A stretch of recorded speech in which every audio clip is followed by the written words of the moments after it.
My parents didn't come to my wedding. No calls. No messages. Not even a fake excuse. Just silence. I kept hoping they would show up even at the last minute. That maybe they'd walk in pretending to care. But they didn't. My wedding, the biggest day of my life, meant nothing to them. I should have seen it coming. They'd always told me weddings were a waste of money. They said I should have just gone to a courthouse and been done with it.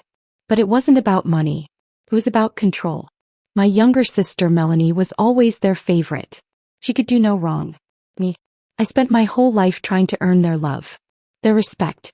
I thought if I did everything right, maybe they'd treat me the way they treated her. I was wrong. Melanie showed up to my wedding late, wearing a dress that looked a little too much like a wedding dress. She sulked at the back table all night, barely speaking to me. When I finally got a moment with her, I asked why Mom and Dad hadn't come. He shrugged. Why would they? It's just a wedding. Not something important. Those words stuck with me, not something important. But a year later, everything changed. Melanie got engaged. Suddenly, weddings were important. My parents treated hers like the biggest event of the year. They talked about venues, dresses, flowers, all the things they ignored for me. Then came the phone call. We were thinking, my mom began carefully, you could help pay for the wedding. Just a little to support your sister. I almost laughed. Oh, I said calmly, like how you supported me when I got married? There was silence.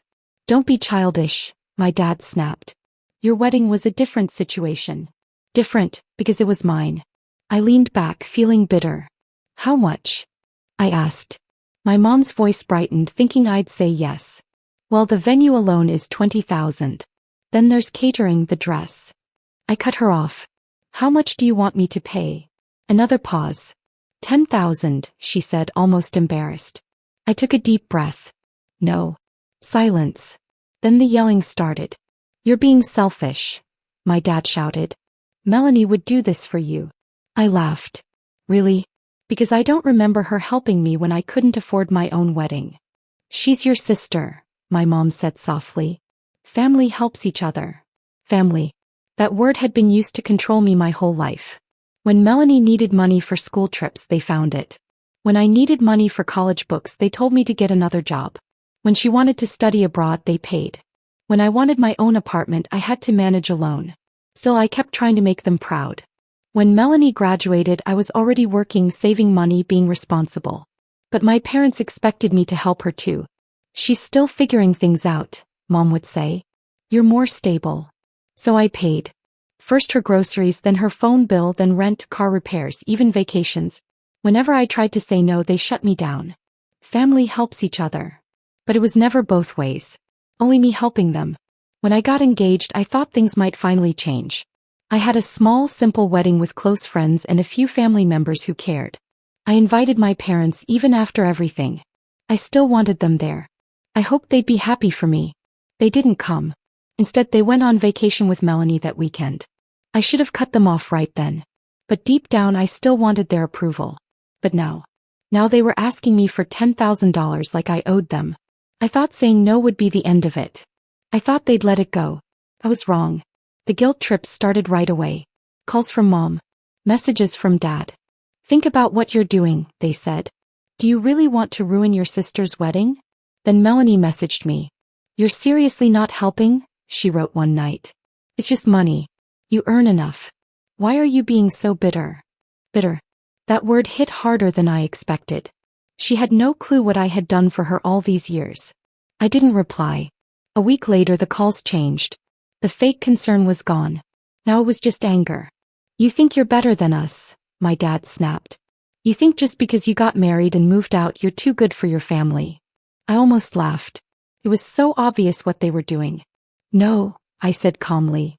I just think it's time you figured things out without me. The next day, I got an email from Melanie's fiancé, Jason. Subject, let's talk. Hey, I don't know what's going on with your family, but it's getting messy. Your parents are upset. Melanie is really stressed.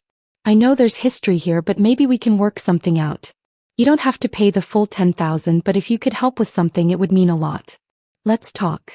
I stared at the email. Jason seemed like a good guy. I had nothing against him. But this wasn't his fight. I closed the email without replying. That was my second mistake. Because after that, things blew up.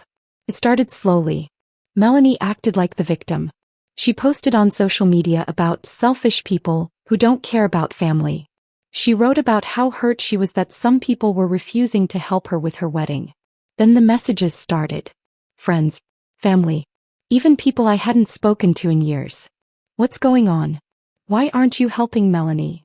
It's just money. Don't be that guy. First I ignored them. But then people I barely knew started texting me. Old friends of my parents. I thought you were a good son. Guess I was wrong. Shameful. Your poor mother. You should be ashamed. That word hit hard. I had spent my whole life feeling ashamed. Ashamed I wasn't good enough. Ashamed I wasn't the child they wanted. Ashamed that nothing I did was ever enough. But now, I was done. If they wanted to see what selfish looked like, I'd show them. I made up my mind. I was cutting them off. Completely. No more money. No more calls. No more pretending we were a real family. They had chosen their side a long time ago. Now I was choosing mine. I knew the final talk with my parents would be ugly. But even I didn't expect how bad it would get. They asked me to meet in person. We'll talk like adults, my mom promised. But I knew it was a trap. When I got to their house, they were waiting. Melanie sat on the couch, arms crossed, face red with anger. Sit down, Dad ordered. I stayed standing. He started right away. Let's talk about your disgraceful behavior. I almost laughed. Disgraceful because I wouldn't give them $10,000? This isn't disgraceful, I said calmly. These are my boundaries. My mom threw up her hands. Boundaries? Seriously? You're turning your back on your family. You should be helping your sister. I looked at Melanie. She clutched her phone, jaw tight with frustration. Tell me, Melanie, I asked, arms crossed. Would you help me if I asked for it? She rolled her eyes. Oh, don't be ridiculous. You have a good job. You're just being cheap. I laughed and shook my head. Do you even remember how much I've helped you? Your rent? Your bills? Every time you had a problem, I was the one who fixed it. You're my brother. That's what you're supposed to do. And there was the truth. I let out a slow breath. Hey, I said. Let's lay it all out. I pulled out my phone and opened a document. It was a full list of everything I had paid for Melanie over the last 10 years. I turned my phone screen toward them. $28,700. That's how much I've spent on you, Melanie. And that doesn't even include small favors, birthday gifts, or the times I helped Mom and Dad. The room went quiet. I never asked for anything back, I continued. But now, the first time I say no, suddenly I'm the bad guy? My dad slammed his hand on the table. Enough of this nonsense. We're family. Family helps each other. I looked at him. Really? Where were you when I needed help? My mom gasped. How can you say that? We've always been there for you. I let out a dry laugh. Is that why you skipped my wedding? Their faces darkened. Melanie jumped up from her seat, pointing at me. You're just bitter. You want to punish all of us because you're miserable. You've always been jealous that Mom and Dad love me more. I stared at her, waiting for the anger, the sadness, but there was nothing. Just emptiness. That's when I finally understood. I was never really part of this family. I was just their ATM. I'm done, I said, my voice steady. From now on, I'm not part of this family. You made your choice. Now I'm making mine. My dad stood up, face red with rage. If you walk out that door, don't come back. I smiled. Perfect. I turned and left. Melanie screamed behind me. My mom cried. But I didn't look back. When I got in my car, my dad's name popped up on my phone. I silenced it. Let them cry, yell, or curse all they wanted. I was finally free. I thought that was the end of it. I thought cutting them off would bring peace. I was wrong. The storm had only started. For the next few days, my phone blew up. Calls, texts. From my parents, Melanie, even distant relatives I barely knew. The messages came one after another. Mom, please, sweetheart, don't do this. We're family. Dad, you're acting childish. Call us back. Melanie, you're so selfish. I hope you rot alone. Aunt Linda, I don't know what's happening, but your mom is in tears. Fix this. I ignored every single one. For the first time ever, I felt calm. A strange, quiet peace without demands or guilt. I always thought family was supposed to feel like home. But now I realized, my home was never with them. But my parents weren't the type to give up easily. And then the real fight began. The guilt trips. It took less than a week for my mom to switch from anger to tears. Voicemail after voicemail. Her voice shaky, pretending to be heartbroken. I don't understand how you can be so cruel to your own family. Melanie's so stressed about the wedding. He doesn't even want to do it anymore. Is that what you wanted? I miss you. Can we please talk? I almost believed that last part. Almost. But I knew better. They didn't miss me. They missed my money. They missed controlling me. They missed having me around to fix their problems. The sabotage. 2 weeks later it got worse. I got a call from an unknown number. I let it go to voicemail. When I listened to it, my stomach dropped. It was my boss. Hey, just checking in. Your dad called. He said he's worried about you. Said you've been acting strange and making reckless money decisions. Wanted to know if we could help. Call me. I froze. They were trying to mess with my job now. I called my boss right away, explained everything. He listened quietly, then sighed. That's some toxic nonsense, he said. Don't worry. I'll shut it down if they call again. I hung up, hands shaking. It wasn't just about money anymore.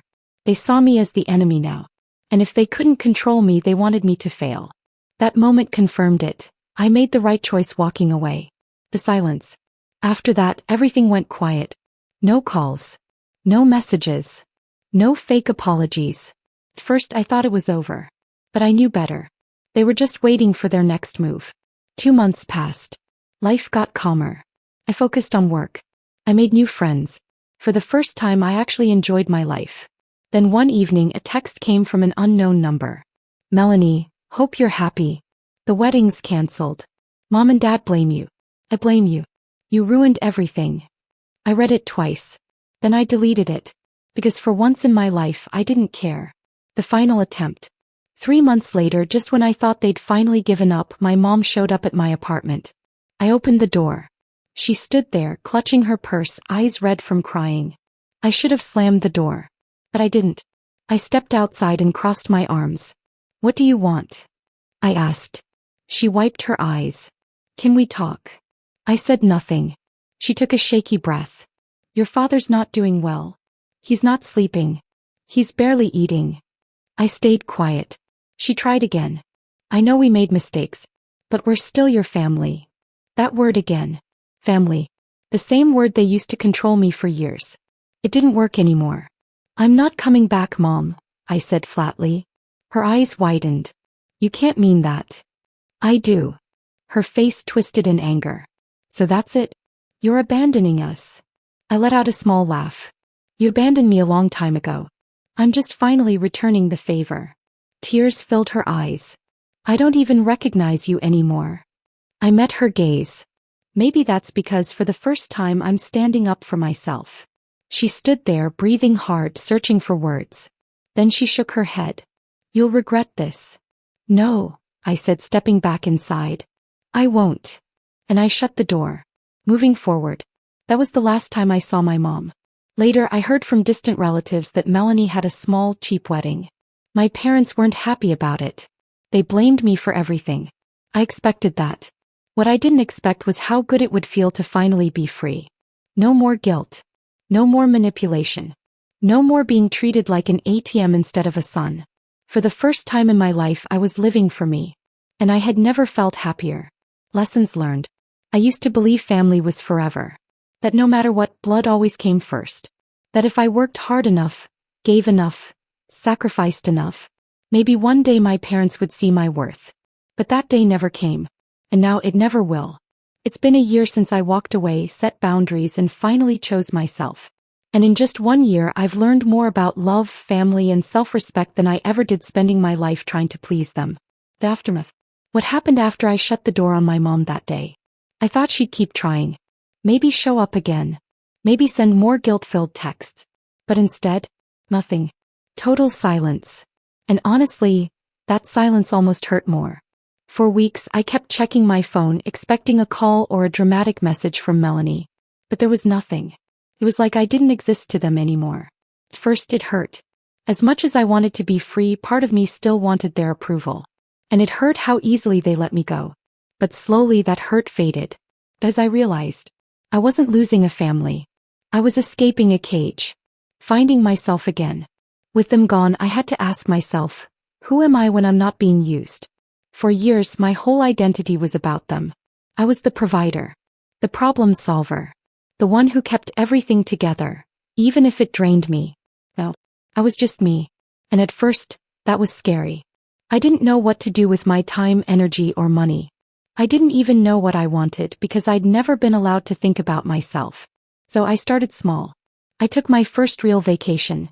No bailing anyone out, no guilt. I traveled to Europe. Something I always dreamed of but never did because family responsibilities came first. I started therapy, finally unpacking years of hurt and manipulation.